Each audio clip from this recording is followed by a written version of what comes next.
Nú ætla ég að sýna ykkur hvernig við helmingum horn með hringfara, eða réttara sagt skiptum því í tvennt. Þá þarf ég að byrja á að teikna horn. Ég gæti fengið fyrirmælin, teiknaðu horn sem svona og svona margar gráður. Ég er búinn að sýna ykkur í öðru myndbandi hvernig maður teiknar með gráðuboga. Horn af ákveðinni stærð með gráðuboga. Ég flett því upp. Ég ætla bara að sýna ykkur hérna hvernig hringfari virkar í að skipta horni í tvennt. Þetta er hringfari. Kallaði sirkel í gamla daga. Ég nota sirkelin og það skiptir ekki öllu máli hvaða lengd ég vel á milli armana á hringfaranum. Ég ætla að hafa það samt minna en strikið sem ég er með. Ég vil ekki að hringfarin fara að marka eitthvað hérna fyrir utan. Það er stáloddur öðrum megin, það er blýantur hinum megin. Ég set oddinn niður, stáloddinn, í oddpunktinn í horninu. Það sem línurnar snertast hérna.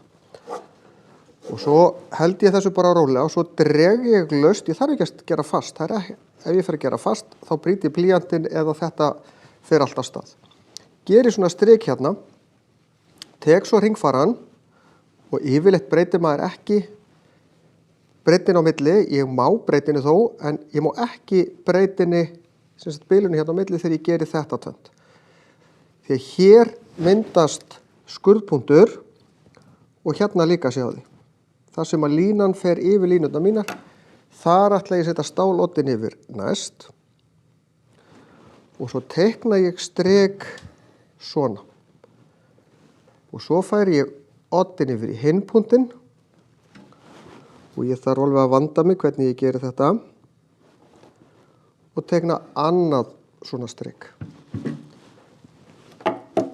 Nú er ég komið skurðpunkt hér, þar sem að þessar tvær línur skerast. Og þá dreg ég línu úr oddpunktinum í horninu, hérna í grunninn og í gegnum punktinn. Og þá er ég búinn að helminga þetta horn. Við táknum það stundum svona að hérna sé ég með 2 jafn stór horn. Ég er búinn að taka stóra hornið og skipta því í